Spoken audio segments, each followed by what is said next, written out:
WWE have released multiple main roster stars. Kenny Omega could be returning soon, and future plans have possibly been revealed.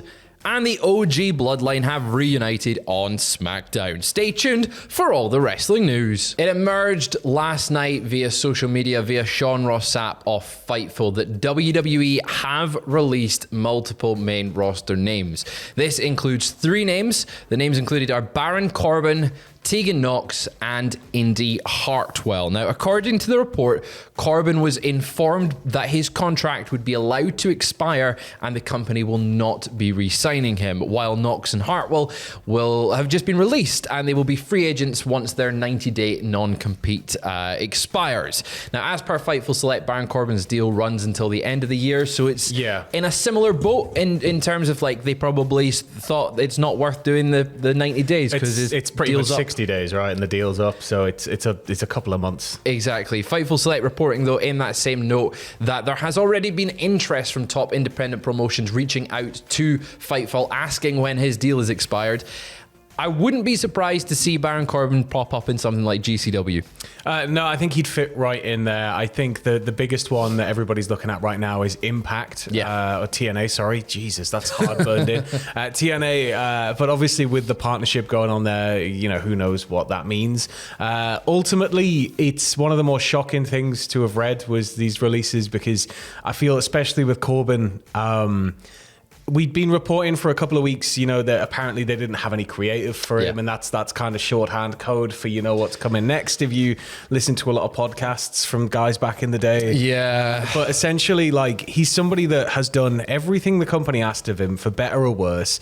He's been in the middle of some of the most annoying storylines, sure, and I think he's been tarred with that brush by viewers for quite a while. But I think people eventually came around to him and realized, no, like, he's solid. He's right? solid. I really enjoyed Baron Corbin. I feel like, obviously, we're in a bit of a bubble, but I really like Baron Corbin. And I feel like the majority of us here at Cultaholic all go, oh my, that hot take in wrestling for me is Baron Corbin's great. And we'll all go, yeah, he is great. And it sucks to see him cut there. He has been with WWE for about 10 years now. I think he debuted in NXT in 2014, the Lone Wolf. It sucks to see him go. He's had stuff with the Wolf Dogs in NXT with Braun Breaker. That was great fun. It's a shame that it couldn't translate to the main roster, or they didn't attempt it on the main roster. But I'm sure he will find his feet if he stays in wrestling. That's the unknown factor. He's a man of many hobbies, primarily steak, watches, cooking, whiskey. So I wouldn't be surprised if he is able to transition across into traditional presenting if he really wanted to. He could do something. But something tells me, just look at his size, look at his ability. I think that he's somebody who is going to go far, elsewhere in the world of wrestling, should he choose to. And the same can be said for Tegan Knox and Indy Hartwell. It's kind of...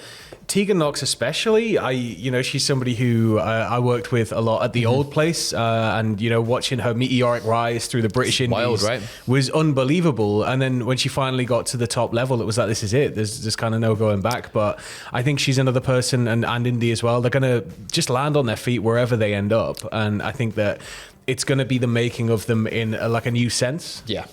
Well, reacting on social media, Indy Hartwell tweeted, "Don't cry because it's over, smile because it happened." While Knox posted, "Some things are just out of your control and you can only do as much as you can. Let's clear one thing up though. I'm ready. I've been ready just to have to show people what they've missed." And I think exactly that. Yeah. She's going to hit that independent scene in roughly 90 days, so February, round about that time. Same with Indy. And they're going to tear the scene up. If they can work in the US, just going to be like, right, this is what we could have been. This is the standard that we've got to match. Moving over, though, to AEW, we do have an update on the Young Bucks hiatus. Me and Tom were discussing this yesterday, but we've since had more details via the Wrestling Observer newsletter that states that they will be back in time for the January 5th show in Tokyo. This is the New Japan AEW Wrestle Dynasty show, the night after Wrestle Kingdom. So they are expected to be back in the company by then. But Nick Jackson has been working with a separated shoulder, so he does need a bit of time to rehab that. Yeah, the rumor is that they're going to be coming back in some form of fashion to a bit reinvented in a way to drive off this new Moxley faction, which is running roughshod.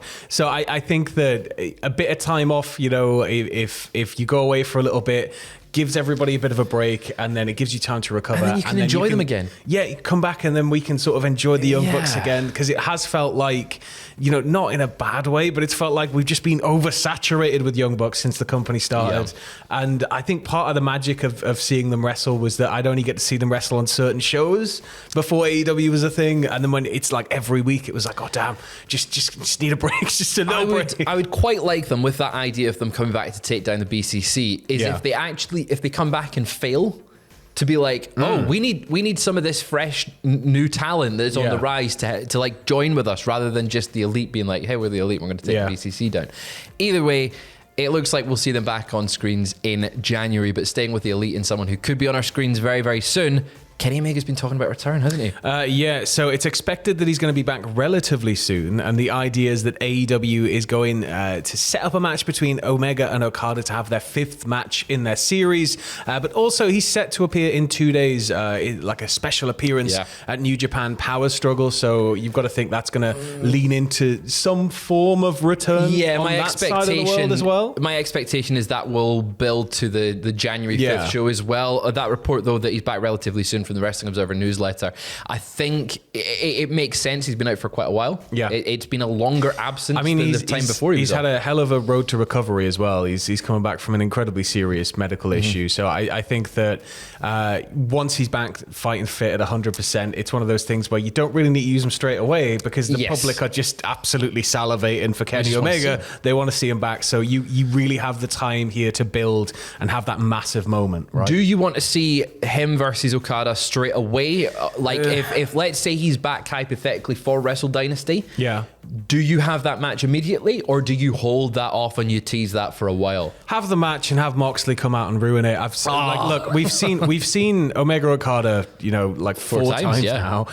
They are capable of some of the finest wrestling you will ever see. It's incredible. It's going to get 1 million stars. You know that you're going to be absolutely wowed for like an hour, potentially an hour plus. Yeah. But I kind of think we could use it to further something else. Okay. Really, I know that we've kind of had Okada come in and just go straight to the mid card, and it's been very like, well, what are you doing? Yeah, that's why I think we need to have that big moment, and then maybe we move on from it, or we have it, and then it's turned into some form of storyline thing. I definitely think there's something there in having the Elite back together with Kenny Omega at the forefront. It just feels a bit better than what has been happening with the Okada and Jack Perry and the Young Bucks. But is there space for those two egos? Well, I think that's where they'll butt heads. Yeah. I think that's where we'll get that match. The Okada and Omega, they can't coexist. They can never coexist. But one team that might be able to sellotape them together. Yeah, just sellotape them together. Back to back so you can never pin them. One team that might be able to coexist, though, is the OG Bloodline, because they reunited on last night's SmackDown. We saw ahead of their match at Crown Jewel tonight, Jimmy Uso in the ring confronting Roman Reigns, saying that he needs to squash his beef with Jay. Jimmy's already done that. And it's Roman's job to squash that beef with Jay before Roman could say anything, though. Jey Uso was out, giving it all the yeets all the arm movements. The crowd was into it. Comes down at the ring. He tells Roman, that he's put him through loads of mental anguish. He's not going to forget that. And that he's no longer his lackey. He is his equal, saying that if Roman even slightly disrespects him, it's done. He's done. He's out of there.